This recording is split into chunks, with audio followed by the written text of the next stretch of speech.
शिवाय, शिव जी सदा सहाय। ओम नमः शिवाय, गुरु जी सदा सहाय। गुरु जी के चरणों में प्रणाम। सारी संगत को जय गुरु जी। गुरु जी ने अपनी शरण में हमें जुलाई 2012 में बुलाया। मेरे अंकल का भतीजा हमें गुरु जी के मंदिर लेकर गया था। आज उसका बर्थडे है। गुरु जी से प्रार्थना है उसे ब्लेस करें। हमें मंदिर जाकर बड़ा अच्छा लगा और मेरे अंकल कहने लगे कि हम मंदिर वीक में एक बार आया करेंगे। हम मंदिर जाने लगे। 2012 से 2020 तक गुरु जी ने बहुत कृपा बरसाई। उनका सत्संग मैं जब मुझे मंदिर मैनेजमेंट की आज्ञा होगी तब करूंगी, पर अभी का लेटेस्ट सत्संग मैं करूं या नहीं, मैं सोच ही रही थी कि मुझे ड्रीम आता है कि मंदिर से अंकल मुझे फोन करके कहते हैं कि आंटी आपको 2-3 सत्संग करने हैं। मैंने उसी दिन से अपने सत्संग लिखने शुरू कर दिए। दिसंबर एंड 2020 से मुझे कुछ हेल्थ इश्यूज होने लगे। कोविड पीरियड था, डॉक्टर्स इजीली अवेलेबल नहीं थे। मैं बहुत परेशान थी। मुझे नहीं पता था कि मुझे क्या प्रॉब्लम आने वाली है। संगत जी, आप सब जानते हैं कि 52-53 इयर्स की एज तक आप बच्चों की एजुकेशन और करियर सेटल होने के बाद उनकी मैरिज की चिंता करते हैं। मैं भी अपनी बेटी के लिए सूटेबल मैच ढूंढ रही थी, पर साथ ही मेरे टेस्ट भी चल रहे थे। इस परेशानी में ही मैं एक रात को सो रही थी तो गुरुजी के ड्रीम दर्शन हुए। गुरुजी बड़े मंदिर के दरबार के बाहर मेन डोर के पास खड़े हैं। उन्होंने क्रीम कलर की स्ट्राइप्स वाली टी शर्ट और ट्राउजर्स पहने हैं। बहुत संगत है, सब गुरुजी को चरण स्पर्श कर रहे हैं और गुरुजी उन्हें ब्लेस कर रहे हैं। मैं दूर खड़ी गुरुजी को देख रही हूँ। मैं भी गुरुजी से कुछ कहना चाहती हूँ। गुरुजी दूर से ही करुणा भरी निगाहों से मुझे देखते हैं, क्योंकि मैं गुरुजी की आंखों में वह करुणा साफ देख पा रही थी। कुछ ही पलों में मैं अपने आप को गुरुजी के सामने खड़ा पाती हूँ। गुरुजी को कहीं बाहर जाना है और संगत को ब्लेस करते करते गुरुजी लेट हो रहे हैं। मैं गुरुजी से पूछती हूँ, गुरुजी थानू मेरा नाम भी पता है? गुरुजी कहते हैं, हाँ निश्चिंत बख्शी। मैं अपने मन में ही क्वेश्चन करती हूँ कि संगत तो मुझे बख्शी आंटी कहती है, तो मन में ही जवाब मिलता है तू अपना ना पूछे है। इतने में जैसे ही मैंने बताया कि गुरुजी कहीं जाने के लिए लेट हो रहे हैं, वो सुनना चाहते हैं पर कहते हैं तू अपनी प्रॉब्लम लिख के मंदिर विच रख दे। मेरा ड्रीम खत्म हो जाता है। सुबह उठकर जब मुझे याद आता है कि गुरुजी के दर्शन हुए तो मैं बहुत खुश थी।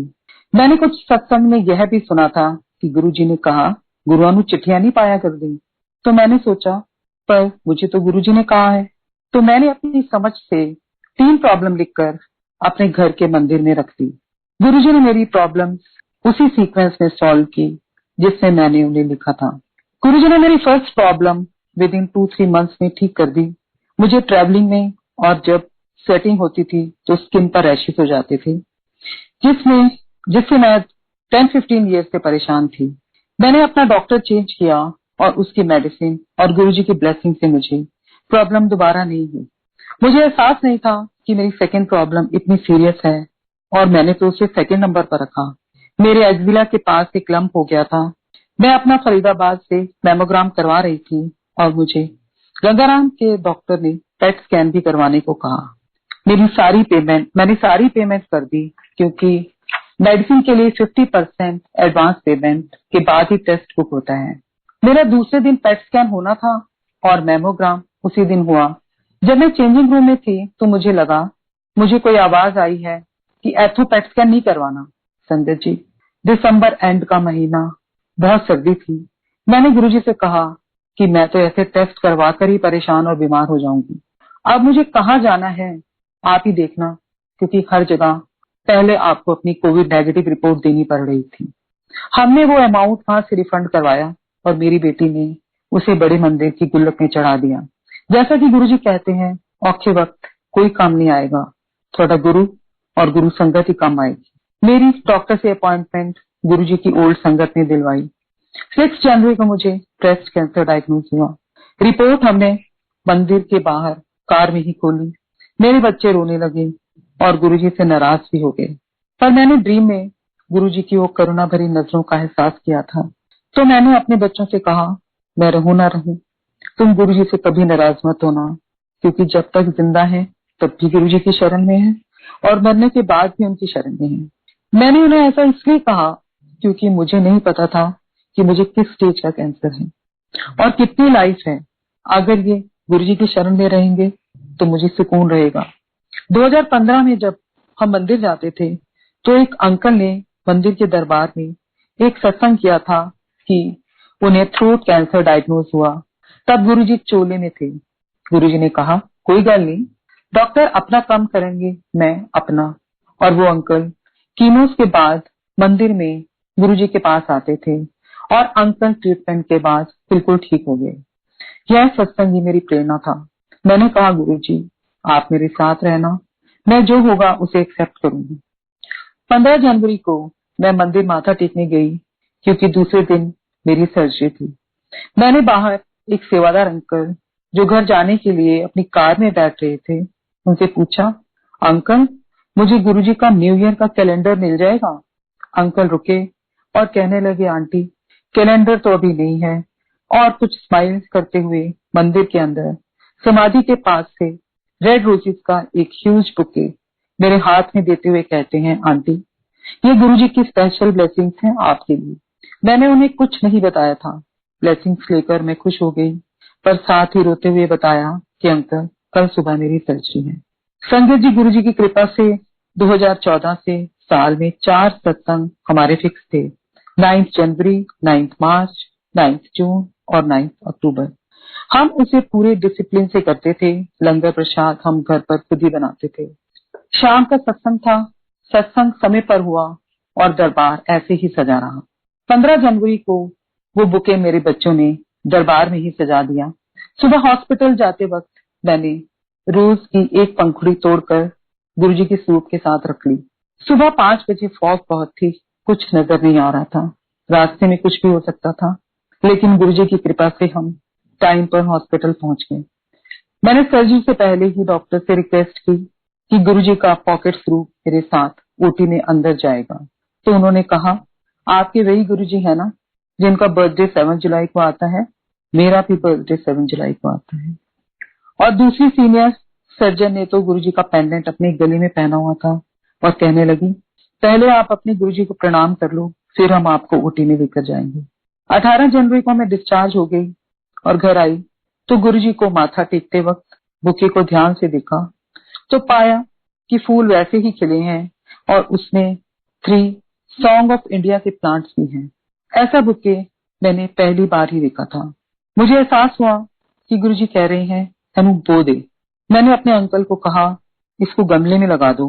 सुबह माली आया और कहने लगा, ये कुछ दिन ही हरे रहेंगे, इनका सीजन नहीं है, ये तो मार्च एंड या अप्रैल में जड़ पकड़ते हैं। हमने उनको ऐसे ही लगा रहने दिया। कुछ दिन बाद 2 पौधे तो मुरझा गए, पर एक ने जड़ पकड़ ली और वो अब तक सरवाइव कर रहा है। मैं रोज उसे देखती हूँ गुरुजी के ब्लेसिंग्स के रूप में। उस टाइम मंदिर में ई पास से एंट्री होती थी और मैं कीमो से पहले और कीमोस के बाद मंदिर जाने लगी। मेरा ट्रीटमेंट जनवरी से शुरू होकर जुलाई 2 तक चला। इस पीरियड में गुरुजी हर पल मेरे साथ थे। अगर मुझे कभी कोई प्रॉब्लम आई तो वो मेरा लैक ऑफ फेथ था जो डाउट्स क्रिएट कर रहा था। गुरुजी ने मेरी मदद करने को 2 फरिश्तों को भेजा जिन्होंने इस पूरे टफ टाइम में मेरी मदद की। एक ने ट्रीटमेंट के दौरान मेरे फाइनेंशियल मैटर्स को और डॉक्टर से अपॉइंटमेंट, मेरे टेस्ट, मेरी डे केयर कीमोज अप्रूवल के दौरान मेरी पूरी हेल्प की। वो थी मेरी ओल्ड स्टूडेंट। उसने मुझे मास्क में भी पहचान लिया। संगत जी, ये कोइंसिडेंस नहीं होते, ये गुरुजी की प्रेजेंस होती है जो इस टफ टाइम में हमारी स्ट्रेंथ बनती है। हम रिपोर्ट्स के लिए वेट कर रहे थे तो बेटी ने कहा, मम्मा आप पापा के साथ जाकर अपने मेडिक्लेम अप्रूवल के पेपर्स के बारे में पूछ लो। तो वहां वो मुझे मिली और उसने कहा, मैडम आप 11th-12th में मेरे क्लास टीचर थे और आपने मुझे इस काबिल बनाया है, तो मैं हमेशा आपके साथ हूँ।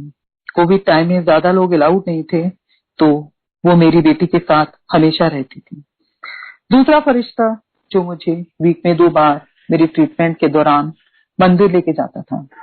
मैं किसी तरह से लंगर प्रसाद में 1 रोटी, थोड़ी सब्जी, प्रसाद और हलवा खा लेती थी। जब मैंने उसे गुरुजी की शरण में भेजा था तो मुझे नहीं पता था कि वो क्या काम करता है। जब मेरा कैंसर डायग्नोज हुआ तो उसने मुझे बताया कि आंटी, मेरा हेयर ट्रीटमेंट क्लिनिक है और मेरे पास बहुत सारे कैंसर पेशेंट्स आते हैं हेयर यूनिट बनवाने के लिए। कोविड टाइम में क्लिनिक जाना सेफ नहीं था, तो उसने अपनी टेक्नीशियन को अपने साथ घर लाकर ही मेरा मेजरमेंट लिया और हेड शेव किया। उसने ऐसा खूबसूरत हेयर यूनिट तैयार करके दिया कि मैं जब मंदिर जाती तो कोई जज नहीं कर सकता था कि मैं कैंसर पेशेंट हूँ। उसने हेड शेव करते वक्त मेरी बेटी को कमरे से बाहर भेज दिया। मैंने उसकी आंखों में भी वही आंसू पाए जो मेरी बच्चों की आंखों में थे। इतना प्यार आपको गुरुजी की संगति दे सकती। हर कीमो साइकिल से पहले, हर एडिशन से पहले उसकी मम्मी और उसकी विशेष मुझे मिलती थी।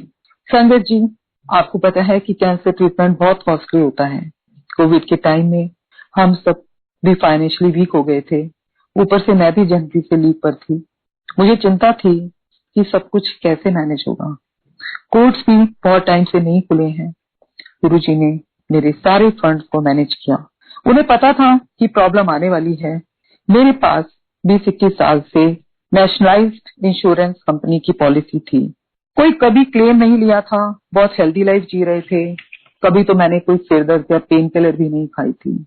तब नहीं पता था कि एक दिन कैंसर पेशेंट हो जाऊंगी।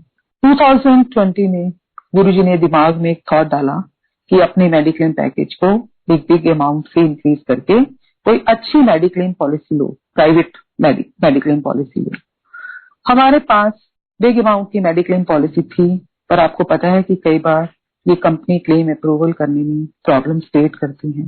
पर संगत जी, गुरुजी की कृपा से मेरा सारा ट्रीटमेंट बेस्ट प्राइवेट हॉस्पिटल में और लेटेस्ट टेक्निक से हुआ। डॉक्टर ने कहा, अगर आपके पास 15 लाख की पॉलिसी होती तो उसमें ये सब कुछ कवर नहीं होता। इसके साथ ही कुछ सिस्टम और भी हैं। डे केयर में नर्स भी मेरी स्टूडेंट थी।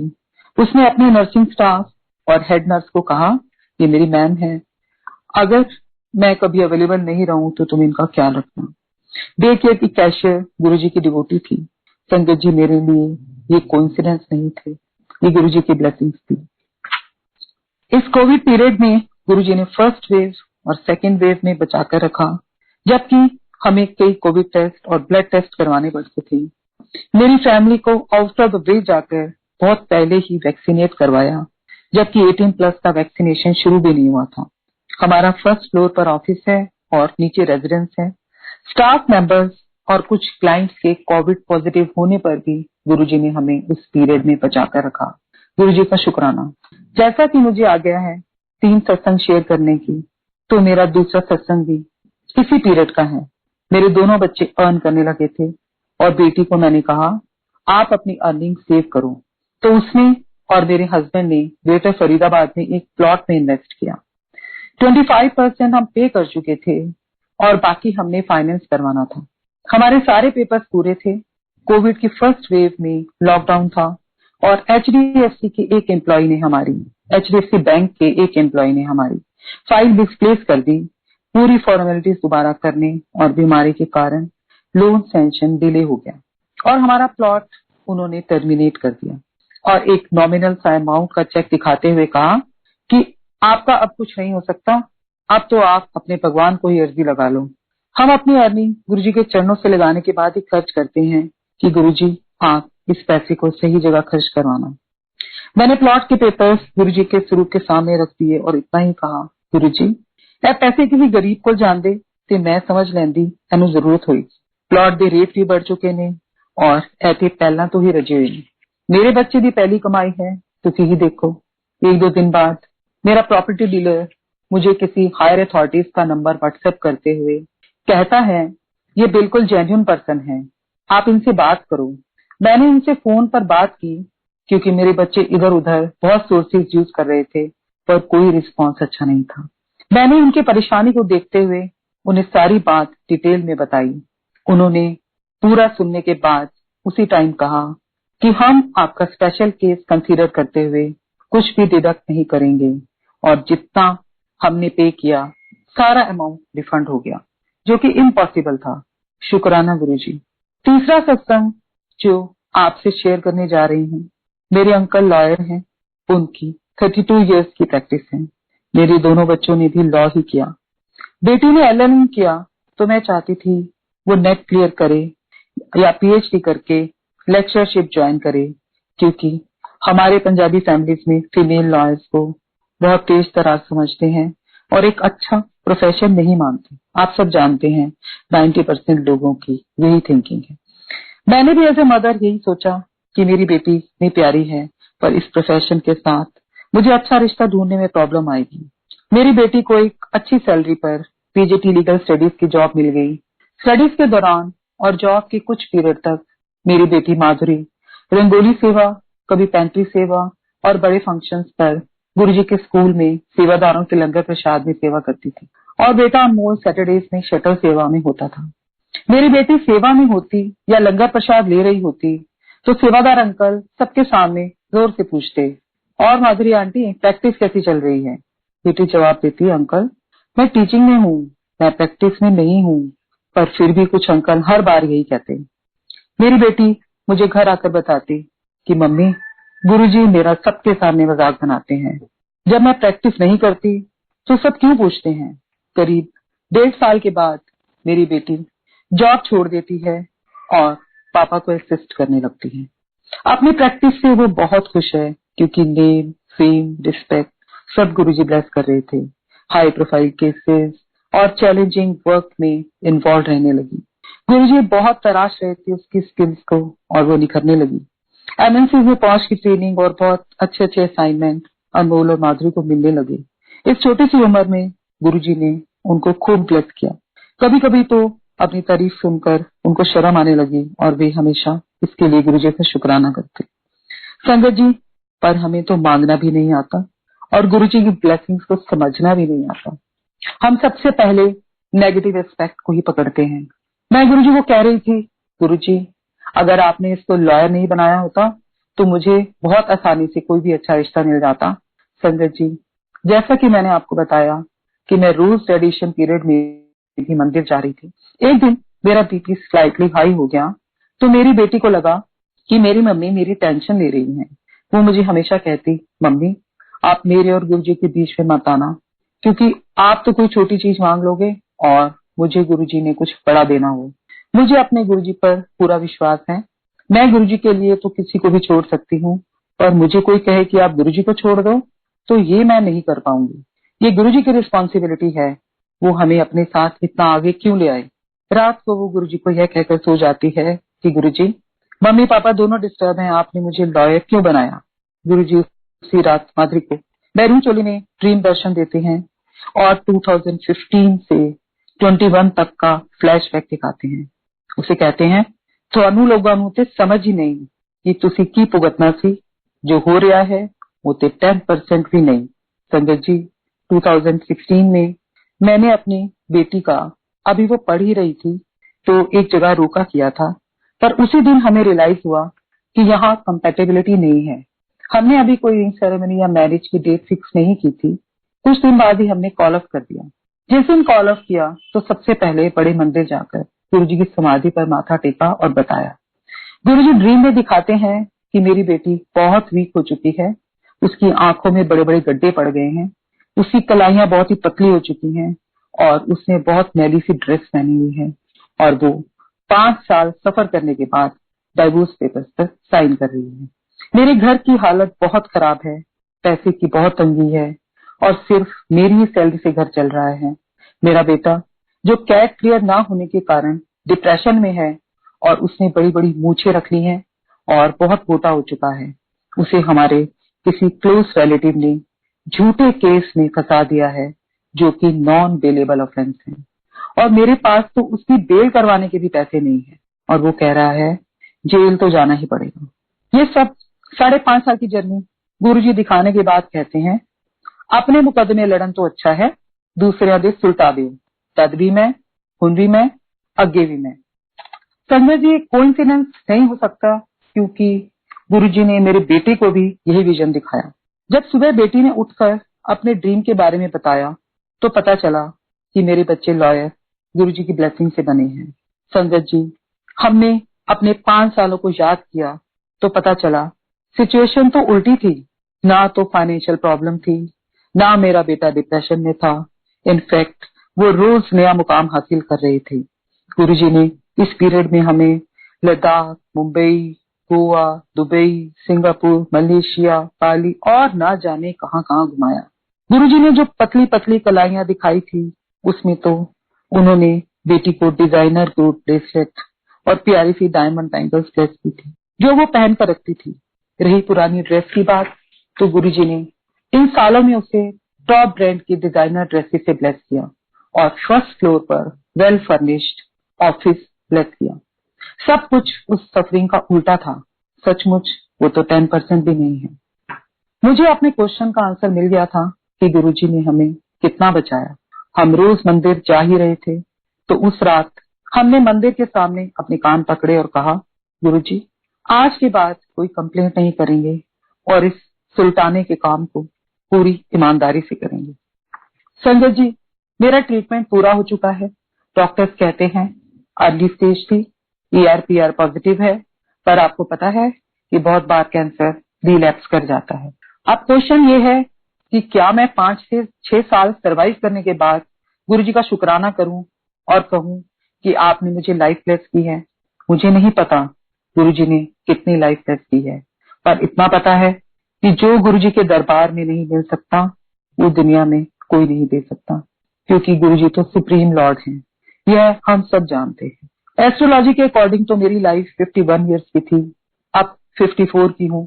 2012 से जुलाई 2021 तक की यात्रा में हम एस्ट्रोलॉजर्स के नहीं जाते, कुंडलियां जला चुके हैं, स्टोन्स उतार चुके हैं और गुरुजी को सरेंडर कर चुके हैं।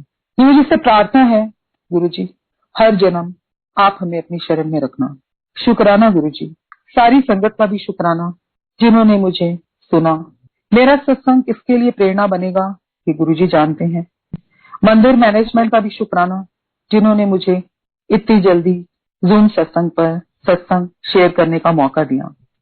मैंने कल ही सत्संग भेजा था और कल ही मुझे विक्रम अंकल का मैसेज आया कि आंटी सत्संग शेयर कीजिए, पर मैं उनका मैसेज रिसीव नहीं कर पाई क्योंकि मैं गुरुजी के बड़े मंदिर के बाहर दर्शन के लिए गई थी और अपना फोन घर पर ही छोड़ गई थी। मैं मंदिर मैनेजमेंट का फिर से शुक्राना करती हूँ। उन्होंने यह प्लेटफॉर्म बनाया। जब हम इस बुरे वक्त से गुजर रहे थे, तो यह जूम सत्संग ही हमारी स्ट्रेंथ था। जैसे कि गुरुजी कहते हैं, सत्संग करने और सुनने वाले दोनों को गुरुजी ब्लेस करते हैं। तो मंदिर मैनेजमेंट से अनुरोध है कि यह सिलसिला चलता रहे, क्योंकि हम ऐसे बहुत सारे लोगों को जानते हैं जो अपनी प्रॉब्लम्स और दुख भुलाकर सत्संग सुनकर चैन से सोते हैं। जय गुरुजी।